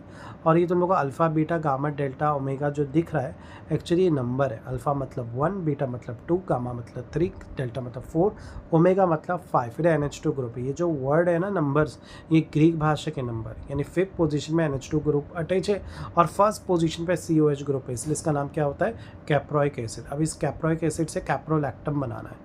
Now we have to do, we replace one hydrogen atom of NH2 group of omega carbon atom by NH2 group। तो एक हाइड्रोजन को हमने रिप्लेस किससे कर दिया, कार्बन के NH2 से। ठीक है, चलो देखते हैं आगे। अब जैसे ही रिमूव किया तो यहाँ पर COH में से अब हम लोग को क्या करना है, COH में से OH रिमूव करना है और NH2 में से हाइड्रोजन रिमूव करना है। तो ये चेन आपस में जुड़ जाती है और जुड़कर एक सर्कल बना देती है जिसमें से H2 रिमूव हो जाता है और कुछ इस तरह से चेन बन जाती है जिसे बोलते हैं कैप्रोलैक्टम। यहाँ पे E जो है ये सिंबल है जिसका मतलब 6 कैप्रोइक एसिड से डिराइव हुआ, इसलिए कैप्रोलैक्टम बोलते हैं इसको। अब हम लोग बताते हैं अपना पॉलीमर नायलॉन 6। इसी को नायलॉन 6 बोल सकते हैं। ये मोनोमर है उसका कैप्रोलैक्टम। अब यहाँ पे तुमको यूनिक चीज़ यहीं पे दिख रही होगी, तो यहीं से टूटने वाला है। जब इसको हीट करेंगे in presence of nitrogen 4 to 5 hours, तो ये CONH के बीच में से टूट जाता है और सीधा ऐसा सीधा हो जाता है और जो रिपीटिंग और इसी सीधी चेन रिपीट होना शुरू हो जाती है। इसे ही बोलते हैं नायलॉन 6। तुम चाहो तो यही चीज़ को वापस नीचे लिख सकते हो अल्फ़ाबेटिक है तो भी चलेगा एग्ज़ाम में। तो ये बन गया नायलॉन 6। एग्ज़ाम में आया तो ये 2 से लेकर 3 मार्क्स का पूछ सकता है। मेरे हिसाब से 2 मार्क्स इसके लिए काफ़ी इनफ है। नेक्स्ट आते हैं हम लोग नायलॉन 6 की पहले प्रॉपर्टी देखते हैं, फिर नायलॉन 6 पे आते हैं। Property of nylon 6, it is a crystalline and insoluble in hydrocarbon solvent, resist to dilute acid and base. Resist मतलब एसिड बेस के साथ भाई ये किसी भी तरह का रिएक्ट नहीं करेगा। गुड टेंसाइल स्ट्रेंथ, बहुत स्ट्रॉन्ग होता है, इसलिए इसका इस्तेमाल ब्रशेस स्क्रबर में करते हैं, ropes, fishing net, textile industry, paint coating industry. जो पेंट की कोटिंग रहती है ना, ये भी नायलॉन 6 से रहती है, तभी तो दीवार में मस्त रेशे की तरह चिपक जाती है। तो काफ़ी जगह पे इसका इस्तेमाल करते हैं। अब आते हैं हम लोग नायलॉन 6,6। 2 बार 6 का मतलब इसमें 2 मोनोमर है, डिफरेंट है और 2 में 6 कार्बन प्रेजेंट है। तो New York London 2 reactant having 6 carbon. इसमें भी पॉलीअमाइड फाइबर है, इसमें 2 मोनोमर, एक एडिबिक एसिड और दूसरा हेक्सामिथाइलिन डाइअमाइन। ठीक है, ये भी बिल्कुल सेम है। नायलॉन 6 एक ही है, सेम चीज़ काम करते हैं, दोनों का यूज़ करते हैं। अब आते हैं हम लोग इसके मोनोमर्स में। पहला है एडिबिक एसिड और दूसरा हेक्सामेथिलीन डायमंड। दोनों स्ट्रक्चर देखो तो बहुत इजी है। यहाँ पे दोनों साइड इधर COH ग्रुप अटैच और बीच में टेट्रा मिथाइलिन ग्रुप है, टेट्रा मिथाइल ग्रुप है, इसे एडीपी कैसे बोलते हैं, याद कैसे रखेंगे। बीच में CH2 ग्रुप है 4 टाइम और लेफ्ट एंड राइट में COOH ग्रुप है। इसी तरह हेक्सामेथिलीन डायमंड, हेक्सा मतलब 6 कार्बन अटैच है, डायमाइन का मतलब 2 अमाइंस ग्रुप अटैच है, इसलिए डायमाइन वर्ड यूज़ किया गया है। बहुत ही ईजी है इसको याद करना। अब जाहिर बात है यहाँ पर NH2 ग्रुप है, COH ग्रुप, तो मैंने पहले बताया जब भी कार्बोक्सिलिक ग्रुप होगा तो उसमें से OH अटैच होगा। 2 NH है तो अमाइंस ग्रुप है तो दोनों एक एक हाइड्रोजन अपना दे देंगे और इन OH के साथ अटैच होकर 2 H2 मॉलिक्यूल निकाल के आपस में जुड़ने वाले हैं, ठीक है। और जुड़कर बन रहे हैं पहला स्ट्रक्चर। ये कॉम्प्लेक्स कंपाउंड, इनको सॉल्ट भी बोलते हैं। अभी स्ट्रक्चर बना नहीं है, अभी स्ट्रक्चर बनेगा। इसके बाद ये और कंटिन्यूस चेन बनेंगे। ये O उस H के साथ जाने वाला है, फिर से यहाँ से 2 हाइड्रोजन निकलेंगे और ये इस ऑक्सीजन के साथ जाएंगे H2, तब बनेगा अपना पॉलीमर स्ट्रक्चर, ठीक है। ये है हमारा in presence of nitrogen catalyst से 553 केल्विन हीट करने बन के हमारा नायलॉन 6,6। आई होप तुम लोग को समझा होगा, काफ़ी इजी है। अगर नहीं समझ रहा है, और जो ऊपर था वो सॉल्ट था, क्या था वो जो ऊपर था, सॉल्ट था वो। ये स्टेप दिखानी पड़ेगी सॉल्ट वाली, सोचो कि डायरेक्ट लिख दो तो ये मार्क्स मिल जाएगा, तो नहीं मिलने वाला, लिखना पड़ेगा वो स्टेप। आप देखते हैं प्रॉपर्टी काफ़ी हद तक सेम है, ये भी स्ट्रॉन्ग एंड एक्सट्रीमली टफ। अगर नायलॉन 6 से बात करें तो ये ज़्यादा टफ है, resistant to dilute acid and base, react नहीं करने वाला एसिड बेस के साथ, पॉजेस गुड इलास्टिसिटी, इसलिए पैराशूट में इसका इस्तेमाल करते हैं, इलास्टिक प्रॉपर्टी रखता है, ग्लव्स में भी इसका यूज़ करते हैं। तो टेक्सटाइल इंडस्ट्री हो गई, फिशिंग नेट हो गई, रोप्स, पैराशूट का जो बनता है वो सब चीज़ें इसी नायलॉन 6,6 से बनाई जाती है। तो बड़ी काम की चीज़ है ये। अब आते हैं नेक्स्ट टेरेलिन, एक और एग्जांपल, इसका भी हम लोग सिंथेसिस प्रॉपर्टी एंड यूज़ देखेंगे। टेरेलिन को USA में डेक्रोन बोला जाता है, यानी आप USA में जाओगे तो टेरेलिन वर्ड मत यूज़ करना, और लोगों को समझ में नहीं आएगा, डेक्रोन बोलना वहाँ पे। ये भी कंडेंसेशन पॉलीमराइजेशन, यानी ये भी 2 मोनोमर, डिफरेंट मोनोमर जुड़कर बीच में से वाटर या अल्कोहल मॉलिक्यूल निकलता है, तब ये चेन बनती है। पॉलिस्टर फाइबर है, पॉलिस्टर इसलिए क्योंकि यहाँ पर RCOOR बॉन्ड बनता होगा, क्योंकि पॉलिस्टर का मतलब ये होता है RCOOR बॉन्ड। ये ज़रा हटा दो, ये R, यही ना ईस्टर का ग्रुप, तो ईस्टर बनता है इसमें, इसलिए इसका नाम रखा गया है पॉलिस्टर, ठीक है। तो यहाँ पर एसिड और अल्कोहल है, एसिड में RCOH है, अल्कोहल में HOR है, H2 मॉलिक्यूल बीच में से निकलेगा और ये आपस में जुड़कर ईस्टर लिंकेज बनाने वाला है। तो चलो शुरू करते हैं, टेरेलिन को देखते हैं। ये ज़्यादा ज़रूरी, यही याद रखना है एग्ज़ाम के बेस पे। मैं अपने आप को हटा लूँ, बीच में आ रहा हूँ मैं। तो यहाँ पर आप देख सकते हैं मैंने मिथेनॉल को 2 बार दिखाया। मैं चाहूँ तो एक ही जगह पर 2CH3OH लिख सकता हूँ, पर जानबूझ के इस तरह से लिखा गया ताकि रिएक्शन को बेटर तरीके से समझ सकें। एक CH3OH को मैंने लिखा है लेफ्ट साइड में, दूसरा मोनोमर है मैं मिथेनॉल, उसको राइट में लिखा है उल्टा HOCH3 करके, और बीच में है एक दूसरा मोनोमर जिसका नाम है टेराफेथिलिक एसिड, उसके अंदर बीच में बेंजीन है और उसके लेफ्ट एंड राइट में COH ग्रुप है। दोनों OH COH में से OH जाएगा और मिथेनॉल से हाइड्रोजन, दोनों साइड से सेम तरीके से रिमूवल हो रहा है। ईस्टरिफिकेशन इसलिए बोलते हैं, ईस्टर फॉर्मर है, डिहाइड्रोजन होगा, वाटर रिमूव होगा और इस तरह से CH3OCO बेंजीन COOCH3 अटैच होगा। इसे बोलते हैं DMT टेरेलिन पॉलीटेरेलिन या डाइमिथाइल टेराफेथलेट बोलते हैं। क्लियर है ये वाला पार्ट। तो ये बना DMT। अब हम लोग शुरू कर रहे हैं टेरेलिन को। यहाँ पर हमने ये इसका एक मोनोमर बनाया है, अब हम लोग स्टार्ट करेंगे। तो इसमें 2 मोनोमर यूज़ किया जाता है, इथाइलिन ग्लाइकोल और डाइमिथाइल टेराफेथलेट। तो इथाइलिन ग्लाइकोल ये है HOCH2 CH2OH, दोनों साइड लिखा है और बीच में हमारा मोनोमर डाइमिथाइल टेराफेथलेट। इस बार मैंने बोला था यहाँ से हम लोग अल्कोहल CH3OH रिमूव करेंगे, इधर से भी CH3OH रिमूव करेंगे, दोनों साइड से CH3 रिमूव होगा और ये आपस में जुड़ जाएंगे। CH3 रिमूव होगा और ये आपस में जुड़ जाएंगे। जुड़ने में बनेंगे HOCH2CH2OCO बेंजीन COOCH2CH2OH। इसे रिमूव करने के लिए हमें यूज़ करना पड़ा कैटलिस्ट जिसका नाम है zinc acetate antimony trioxide CH3CO twice ZN plus Sb2O3 और 503 डिग्री तक हीट करना पड़ा। अब ये तो बना आपका एक कॉम्प्लेक्स प्रोडक्ट, इंटरमीडिएट प्रोडक्ट। इसको फर्दर हीट करेंगे 533 to 573 kelvin at vacuum without in absence of air. तब इसमें से लेफ्ट साइड से OH और राइट साइड से CH2CH2OH यानी ग्लाइकोल एक मॉलिक्यूल ही पूरा निकल जाएगा और तब बनेगा हमारा टेरेलिन मॉलिक्यूल पॉलीमर। ठीक है, तो इस तरह से फॉर्मेशन हो रहा है टेरेलिन का। एग्ज़ाम बेस पे टेरेलिन भी इम्पॉर्टेंट है, जिस तरह से नायलॉन 6,6 इम्पॉर्टेंट है। चलो आगे बढ़ते हैं, इसकी प्रॉपर्टी देखते हैं। Resistant to chemical heat and light and microbes, यानी ये किसी का भी इस पर असर नहीं होता है, रिएक्ट नहीं करते। इट ड्राई क्विकली, ये बहुत जल्दी सूख जाता है, पानी गिरेगा ना तो पानी को एब्जॉर्ब कर लेता है, ड्राई हो जाता है, इसलिए इसका इस्तेमाल dry textile industry, fishing net, magnetic tape recorder. Magnetic tape recorder में जो रोल्स होती थी ये टेरेलिन की ही बनाई जाती थी। अब आते हैं bakelite preparation and mechanism. Bakelite काफ़ी बड़ा है और एग्ज़ाम में ये 3 मार्क्स का पूछा जाता है, ज़्यादातर 3 मार्क्स के लिए पूछा जाता है। इसमें 2 तरह के कैटलिस्ट का इस्तेमाल किया जाता है, यहाँ पे बहुत डीपली मैंने समझाया, आप लोग चाहो तो शॉर्ट में भी लिख सकते हैं एग्ज़ाम में। इसमें एक बेस कैटलिस्ट का यूज़ किया गया और दूसरा एसिड कैटलिस्ट का यूज़ किया। बैकलाइट में कोपॉलीमर होते हैं, कोपॉलीमर यानी कंडेंसेशन यानी हेट्रोपॉलीमर, डिफरेंट टाइप का पॉलीमर, फिनॉल और फॉर्मल्डिहाइड होता है। तो यहाँ पर जो फिनॉल है वो सोडियम हाइड्रोक्साइड के साथ रिएक्ट करके सोडियम फिनॉक्साइड बनाते हैं और ये फिनॉक्साइड आयन अपने आप को स्टेबल करने के बाद ये जो बना, ये मेरा पहला रिएक्टर मैंने बना दिया। तो ये रिएक्टर मैंने फिनॉल से बनाया था और यहाँ पर जो कैटलिस्ट का यूज़ किया था वो बेस था और उससे बना। स्टेप 2 में हम लोग के पास एक और रिएक्टर इसके अंदर जिसका नाम है फॉर्मल्डिहाइड। फॉर्मल्डिहाइड में सिर्फ रेजोनेंस जैसा हो रहा है, देखो ये इलेक्ट्रॉन अपना इधर दे रहा है, पाई बॉन्ड जा रहा है ऑक्सीजन के पास, ये हो गया अनस्टेबल।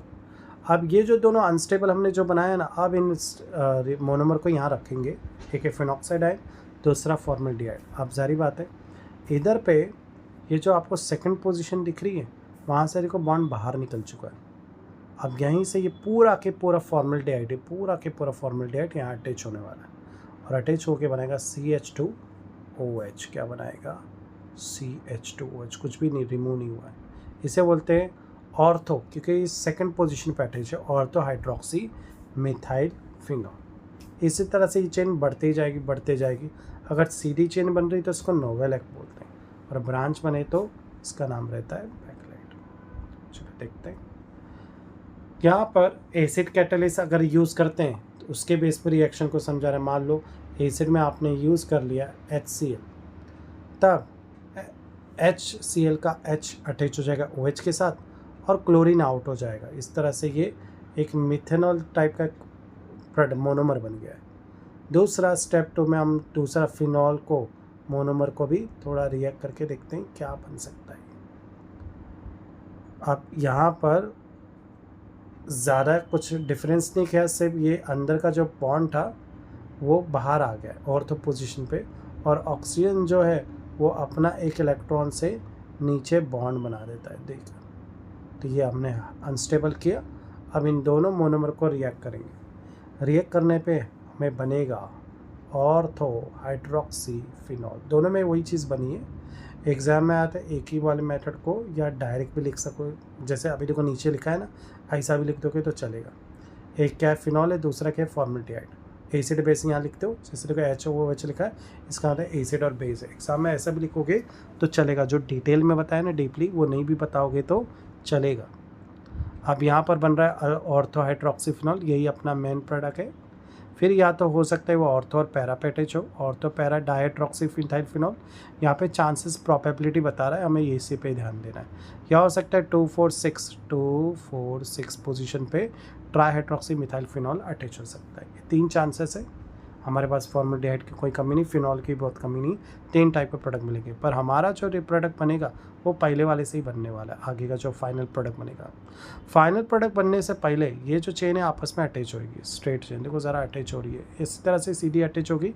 इस लीनियर पॉलीमर को नोवेलेक बोलते हैं। क्या बोलते हैं? नोवेलेक। यानी बैकलाइट के अंदर एक प्रोडक्ट बनता है, कभी कभी एग्जाम पूछ लेता है नोवेलेक के बारे में, तो तुमको बैकलाइट से ही एक आधा बीच में रुक गए तो नोवेलेक बना। अगर इसको आगे और कंटिन्यू करता हूँ CH2 को इसमें ऐड करके, तो ये ब्रांच बनाती है, ये सीधी चेन नोवेलेक, और इस ब्रांच को में से हाइड्रोजन रिमूव कर दिया जाए और वहाँ CH2 लगा दिया जाए, हाइड्रोजन को ऑक्सीजन को दे दिया जाए, तो ये बनता है बैकलाइट क्रॉस लिंक स्ट्रक्चर। तो ये बन गया हमारा बैकलाइट। आई होप तुमको समझ में आया होगा।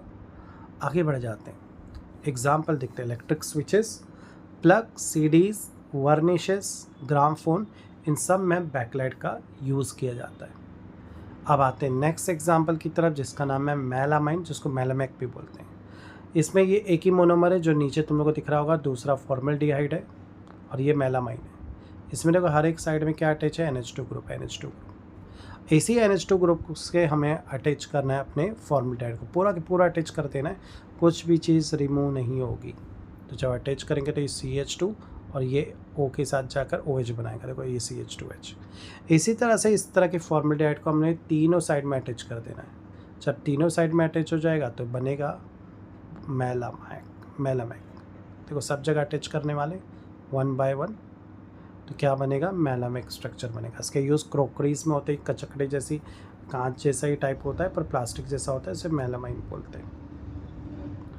नेक्स्ट है यूरिया फॉर्मल्डिहाइड पॉलीमर। इसके अंदर ये यूरिया है और दूसरा हमने लिया है फॉर्मल्डिहाइड। ये फॉर्मल्डिहाइड यूरिया में अटैच हो जाएगा, ठीक है। अटैच कुछ इस तरह से हो गया, एक साइड में CH2OH बनाए। इसी तरह से वो नीचे लेफ़्ट राइट सब जगह अटैच होगा।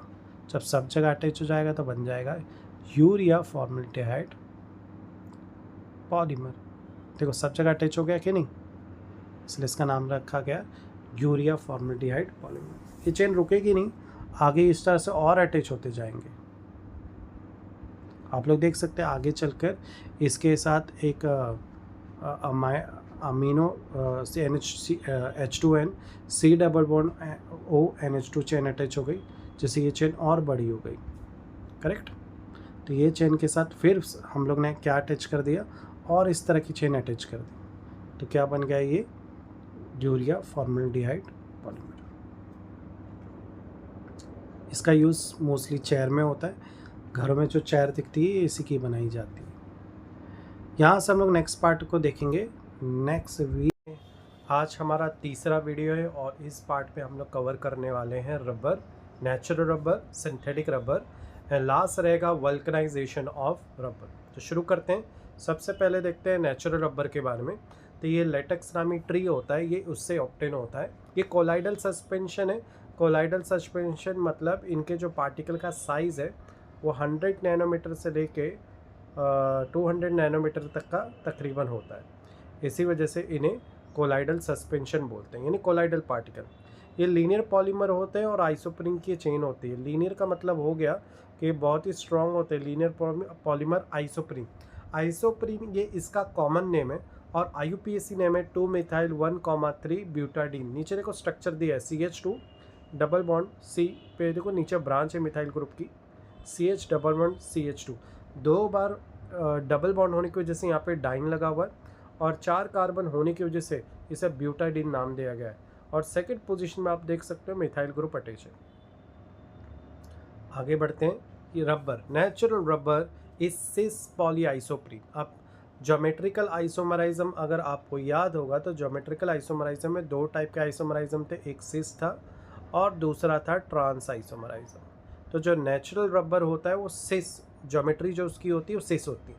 सिस को किसको बोलते हैं, जिनमें जो 2 साइड का स्ट्रक्चर होता है, जैसे अगर कार्बन डबल बॉन्ड इस तरह से स्ट्रक्चर बनाए तो इसके अगर आप देख सकते हो कि लेफ्ट साइड में और राइट साइड में जो है दोनों सेम टाइप के कंपाउंड अटैच हैं। अगर आजू बाजू left and right same type के कंपाउंड का अटैचमेंट दिखाई दे तो उसे सिस स्ट्रक्चर बोलते हैं, और डायगोनली अगर सेम रहे तो उसे ट्रांस कहा जाता है। तो जो सिंथेटिक होता है वो ट्रांस पॉलीआइसोप्रीन होता है और जो नेचुरल रबर होता है वो सिस पॉलीआइसोप्रीन होता है, ठीक है। अब ये बनता कैसे है, तो इसमें भी सेम पॉलीमराइजेशन पैटर्न दिखाया गया। इस स्ट्रक्चर में अगर तुम देखोगे तो यहाँ पर 2 जगह पे तुमको डबल बॉन्ड दिखाई दे रहा होगा, एक लेफ्ट साइड में here and another is right side double bond.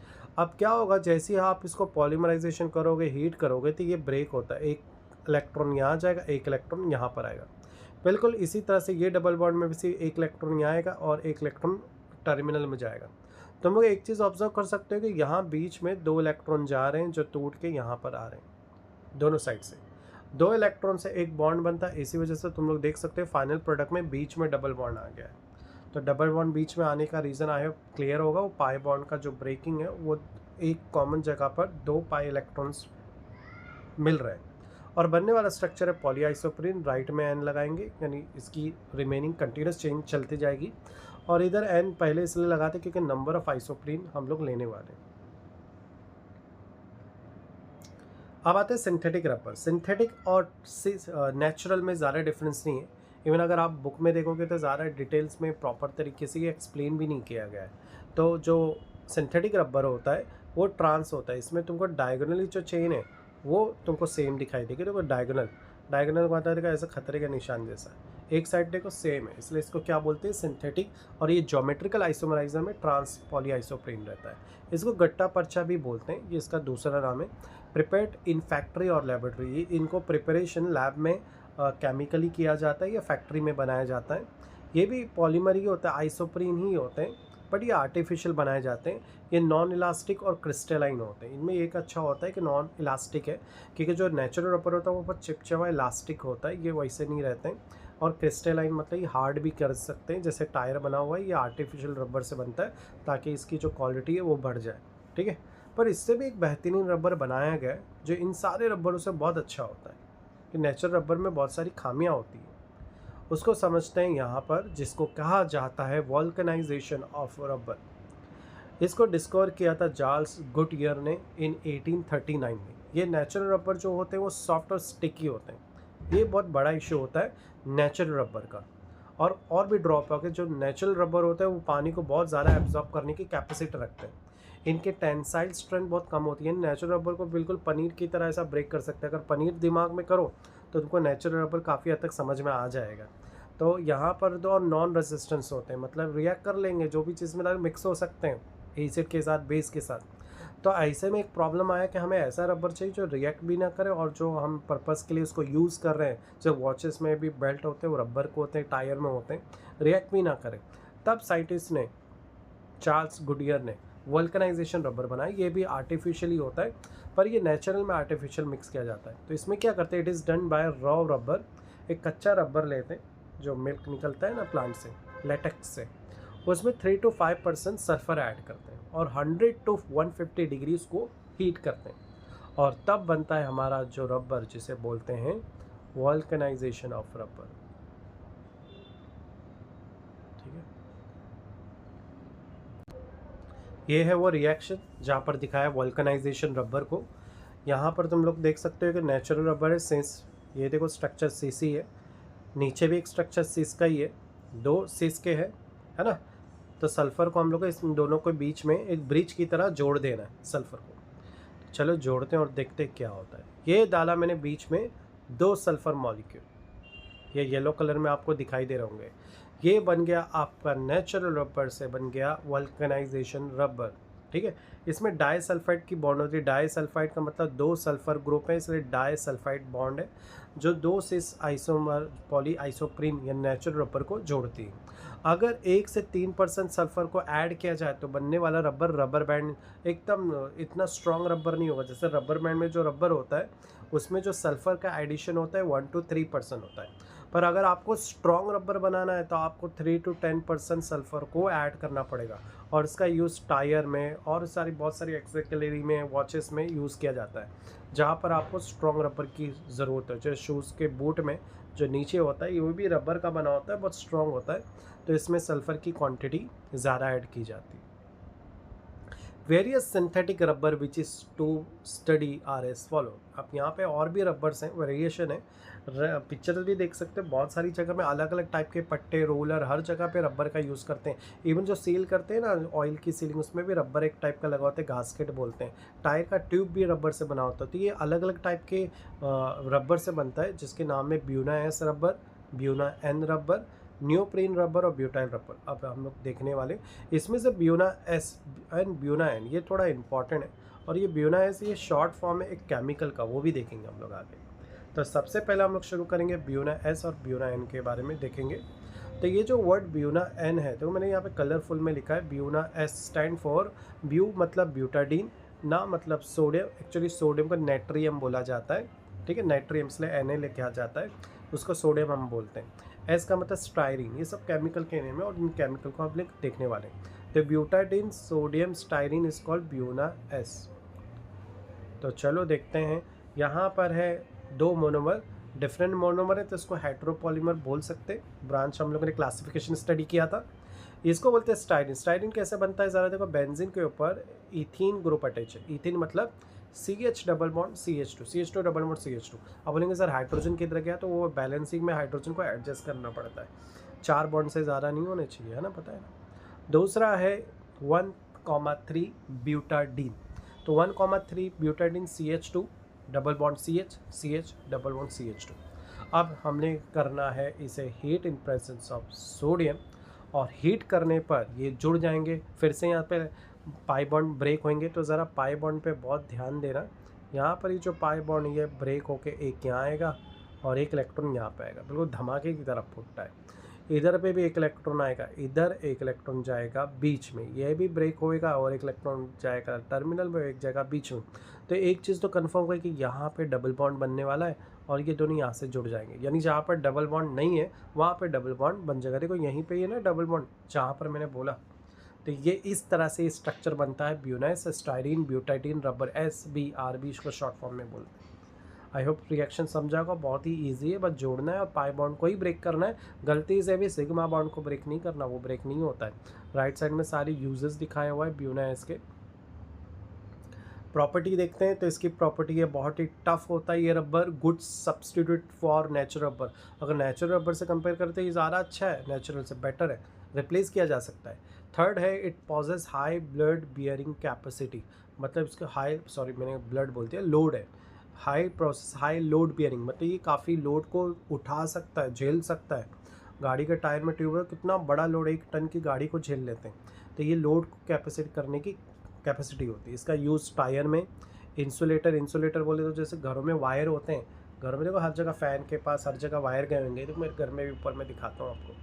तो ये देखो आपको फ़ैन दिख रहे, तो इन सब के वायर गए हैं कहीं ना कहीं से, तो ये जो वायर का कनेक्शन किया जाता है, ये सब इंसुलेटर जो बाहर रखा जाता है ताकि शॉर्ट सर्किट ना हो, ये सब ब्यूना एस रबर से बनाया जाता है। बबल गम खाया होगा, तो बबल गम में च्यूगम में जो च्यूवेबल उसमें भी इसका एडिशन किया जाता है।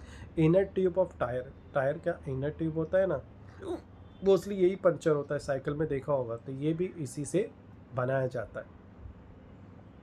तो बढ़िया काम की चीज़ है। नेक्स्ट आता है ब्यूना एन रबर। तो ब्यूना एन का फुल फॉर्म क्या है, तो पहला ब्यूना तक सेम रहेगा, ब्यूना मतलब ब्यूटाडीन, ना मतलब सोडियम, एन का मतलब होता है एक्रिलोनाइट्राइल, इसके अंदर एक्रिलोनाइट्राइल ग्रुप हो गया, इसकी वजह से इसको ब्यूना एन बोलते हैं। फुल फॉर्म याद रखो शॉर्ट फॉर्म की। अब इसमें 2 ग्रुप है, पहला वाला ग्रुप तो सेम है, सेकंड वाला 1,3 ब्यूटाडीन, और दूसरा है एक्रिलोनाइट्राइल। एक्रिलोनाइट्राइल कैसे बनाते हैं, यहाँ पे स्टाइरीन के अंदर बेंजीन था, इसमें भी सेम इथीन ग्रुप होता है, पर ये किससे अटैच होता है, बेंजीन की बजाय साइनेट ग्रुप से अटैच होता है। अगर साइनेट ग्रुप से अटैच होता है तो उसको नाइट्राइल बोलते हैं, साइनेट भी बोलते हैं नाइट्राइल भी बोलते हैं, दोनों वर्ड को यूज़ करते हैं। तो ये हो गया एक्रिलोनाइट्राइल को रिएक्ट करेंगे किसके साथ 1,3 ब्यूटाडीन। देखो रिएक्शन का पैटर्न पूरा सेम है, कुछ भी नहीं है, पाई बॉन्ड ब्रेक होके एक इलेक्ट्रॉन इधर जाएगा, एक इलेक्ट्रॉन इधर जाएगा। सिमिलरली दूसरा यहाँ पर भी एक इलेक्ट्रॉन अंदर की तरफ, एक इलेक्ट्रॉन बाहर की तरफ, एक इलेक्ट्रॉन अंदर की तरफ, एक बाहर। तो यहाँ पर हमको जो पता चल गया कि डबल बॉन्ड बनने वाला है। तो इस तरह से हमारा पॉलीमराइजेशन पॉलीमर बन जाएगा ब्यूना एन। सेम हीट और सोडियम का इस्तेमाल करेंगे। एरो के जो पार्ट होते हैं वो याद रखो, एग्जाम बोर्ड एग्जाम में ये लिखना कंपलसरी होता है। तो आई होप रिएक्शन समझा होगा। तो इसकी भी प्रॉपर्टी देख लेते हैं। It posses a high resistant to action of petrol, high resistant रखता है पेट्रोल के एक्शन से, यानी रिएक्शन नहीं करेगा, ठीक है। ऑयल को सील करने में, हॉजेस में, इनर लाइनिंग ऑफ पाइप बनाने में, देखो ये पाइप के अंदर देखो रबर की इनर लाइनिंग है। सोल ऑफ शूज़ में जो सोल होता है ना डालते हैं, वो सोल भी ब्यूना एन रबर का ही बना होता है, ठीक है। चलो अब आप पढ़ते हैं नेक्स्ट पार्ट की तरफ, वो है नियोप्रीन एंड ब्यूटाइल रबर। तो चलो देखते हैं सबसे पहले नियोप्रीन के बारे में। नियोप्रीन एक होमोपॉलीमर, होमो मतलब एक ही टाइप के मोनोमर से बनता है, यानी इसमें एडिशन पॉलीमराइजेशन होगी। देखो एक ही लिखा हुआ है, क्लोरोप्रीन नाम लिखा है। क्लोरोप्रीन में देखो कितने कार्बन है, 1 2 3 4, है ना, 4 है मतलब ब्यूटाडीन है और एक क्लोरीन ग्रुप अटैच है, IUPACN में यानी अलग रहेगा इसका। ये जो नियोप्रीन है, क्लोरोप्रीन लिखा है, ये इसका कॉमन नेम है। In presence of oxygen and benzyl peroxide का यूज़ करके ही इस रिएक्शन को आगे बढ़ाएंगे। तो ये मेरे को कैटलिस्ट लग रहे हैं ये दोनों, और सेम रिएक्शन होगा। पैटर्न देखो सेम रहेगा, पाई बॉन्ड ब्रेक होकर एक यहाँ आएगा, एक बाहर जाएगा। यहाँ पर पाई बॉन्ड एक मिडल में होगा, एक टर्मिनल में जाएगा, तो यानी यहाँ बीच में डबल बॉन्ड आने वाला है। पैटर्न बिल्कुल सेम है, तुम लोग को बस इनके एरो के जो भी लिखे हुए हैं वो पार्ट को याद रखना पड़ेगा और मोनोमर याद रखना पड़ेगा। इसकी भी प्रॉपर्टी देखते हैं, it is a superior property than natural, बोलते हैं one of the best rubber होता है अगर नेचुरल से कंपेयर करें। रेजिस्टेंट टू केमिकल एक्शन, अरे केमिकल एक्शन ही नहीं करने देगा, उसके अंदर कोई रिएक्शन नहीं होने वाला है, रोक के रखता है। रेजिस्टेंट मतलब रोकना। एग्जाम्पल केमिकल कंटेनर इसी नियोप्रीन के बनाए जाते हैं।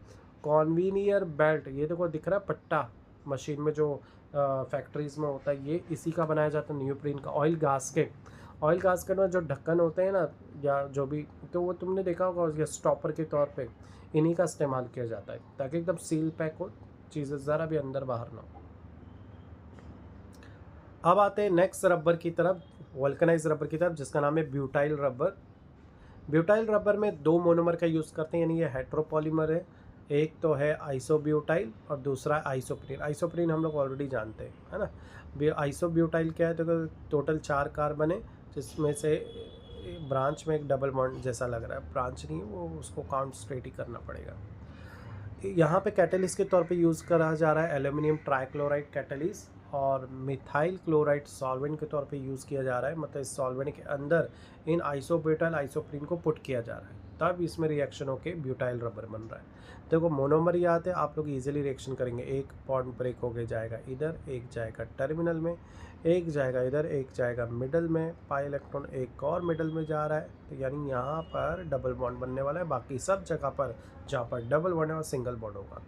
आई होप तुम लोग को रिएक्शन समझ में आ रहा होगा। थोड़ा प्रैक्टिस करोगे ना याद हो जाएगा। ये बिल्कुल मैथ्स की तरह होता है, ये केमिस्ट्री का मैथ्स है।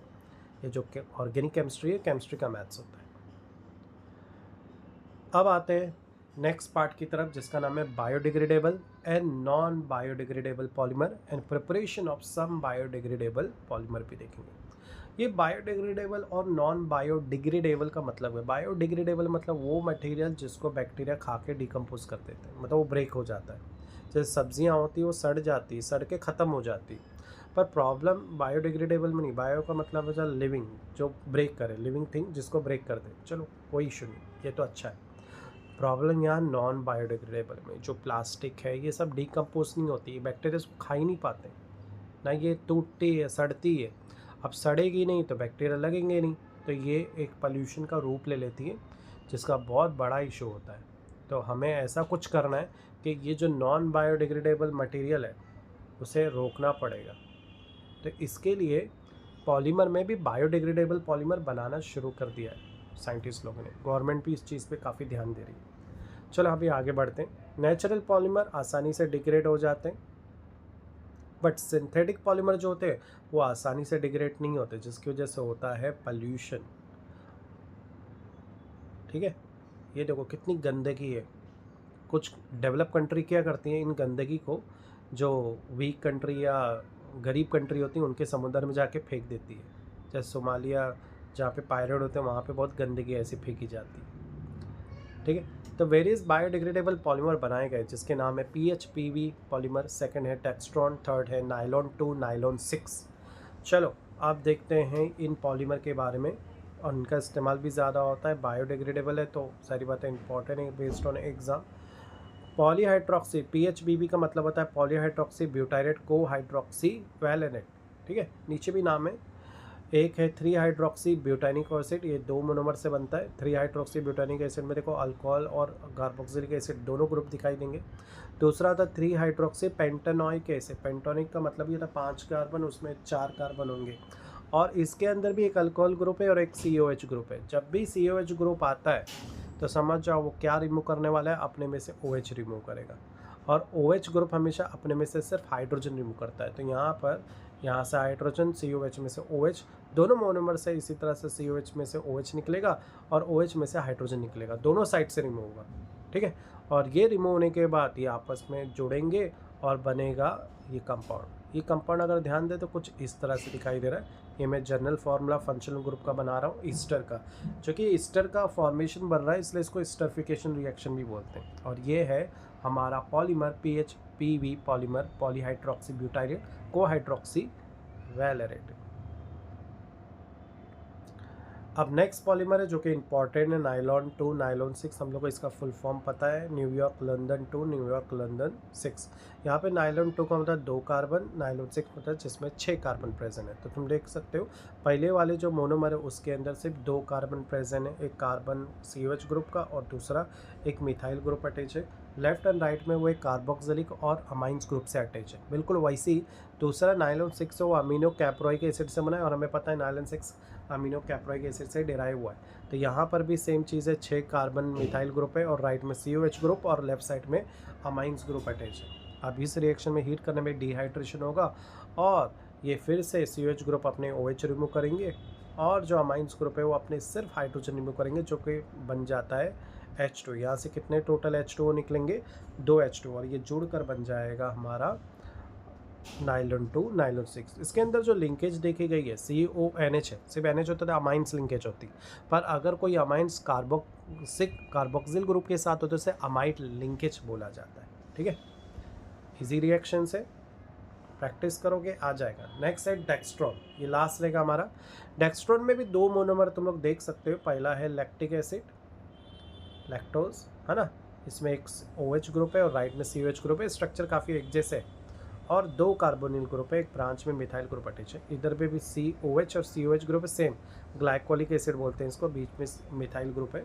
सेम चीज़ होएगी, COH में से OH रिमूव होगा और OH में से एक हाइड्रोजन बस, यानी टोटल यहाँ पर भी 2 H2O निकलेंगे। यहाँ पर ईस्टर लिंकेज बन रहा है, यानी RCOOR, ये बन गया हमारा डेक्स्ट्रॉन। राइट में मैंने पिक्चर में उनके यूजेस दिखाए।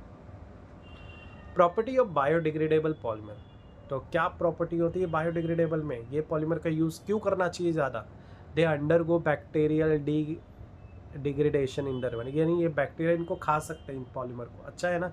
तो ड्रग रिलीज मटेरियल, जो ड्रग्स रिलीज तुमने कैप्सूल देखे हो कि उसमें प्लास्टिक की कैप्सूल होती है, एक्चुअली प्लास्टिक नहीं होता है वो कैप्सूल में, प्लास्टिक ऐसा होता है बायोडिग्रेडेबल होता है, चबाते ही पिघल जाता है अंदर। पैकेजिंग ऑफ ऑर्थोपेडिक डिवाइस, बहुत सारे ऑर्थोपेडिक डिवाइस होते हैं ना, उनको पैकेजिंग भी बायोडिग्रेडेबल पॉलीमर में करते हैं। सर्जिकल सटूर्स, सर्जिकल जो भी चीज़ें बनाई जा रही है, सिलते हैं, जैसे ऑपरेशन होता है, हाथ कट गया तो सिलाई करते हैं, तो ये नॉर्मल धागा नहीं होता, ये जो जानवर की अतड़ियाँ होती है ना, इंटेस्टाइन, उससे ये धागा बनाया जाता है।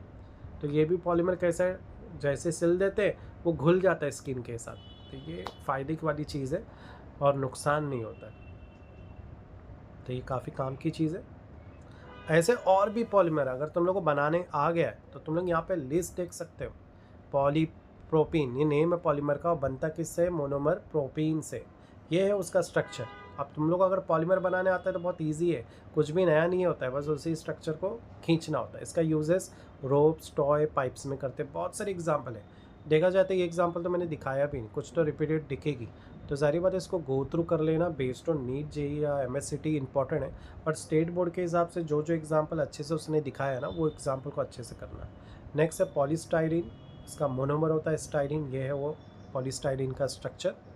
नेक्स्ट आता है PVC का सबसे ज़्यादा स्टडी किया, डिस्कशन किया और डेली लाइफ में भी यूज़ होता है। तुम लोग अगर समझना इंपॉर्टेंट क्या है तो देखना डेली लाइफ में कौन कौन से चीज़ें ज़्यादा इस्तेमाल करते हैं, बोर्ड वाले वही पुट करने की कोशिश करते हैं। इसमें मोनोमर है विनाइल क्लोराइड, ये है PVC का पॉलीमर स्ट्रक्चर। इसका इस्तेमाल अपने को पता है कोट, पाइप वाइप बनाने में होता है। यूरिया फॉर्मल्डिहाइड रेजिन, इसमें 2 मोनोमर यूज़ होते हैं, यूरिया एंड फॉर्मल्डिहाइड। इसका हम लोग ने देखा था स्ट्रक्चर, है ना, ये इसका पॉलीमर है for making unbreakable cups and laminated sheet. फिर आता है ग्लिप्टल में 2 मोनोमर होते हैं, इथाइलिन ग्लाइकोल एंड फैथलिक एसिड। ये देखो स्ट्रक्चर दिखाया गया यहाँ पर। इसका इस्तेमाल पेंट और लिक्विड में होता है, ये पेंट में ये पॉलीमर का। नेक्स्ट बैकलाइट का देखे थे, ये इंपॉर्टेंट है बेसिक एग्जाम। इसमें फिनॉल और फॉर्मल्डिहाइड था। ये 2 तरीके से किया जाता है, एसिड कैटलिस्ट और बेस कैटलिस्ट से, है ना, for making electrical switches, board, ये सब कंप्यूटर डिवाइस सब इसी से बनाए जाते हैं। और भी बहुत सारे पॉलीमर के नेम हैं, dienes, copolymer, vinyl chloride, acrylic, human hair जो बने होते हैं वो डाइनिल से बने होते हैं। आप ये लिस्ट को गो थ्रू कर लिए, वीडियो को पॉज करके और स्टडी कर लीजिए। सारी डिटेल अच्छे से यहाँ पर दी हुई। तो यहाँ पर हमारा चैप्टर पॉलीमर हो गया फिनिश। अगर आपको वीडियो अच्छा लगा हो तो प्लीज़ सब्सक्राइब कीजिए, और कोई भी डाउट है तो कमेंट सेक्शन में आप लिखना ना भूलिए, वो डाउट मैं कोशिश करूँगा मैं क्लियर कर दूँगा। तब तक मिलते हैं हम लोग नेक्स्ट वीडियो में, और कौन सा वीडियो आपको चाहिए तो वो भी आप कमेंट्स में लिखिए, कोई भी बोर्ड का, तो मैं वो वीडियो लाने की कोशिश करूँगा।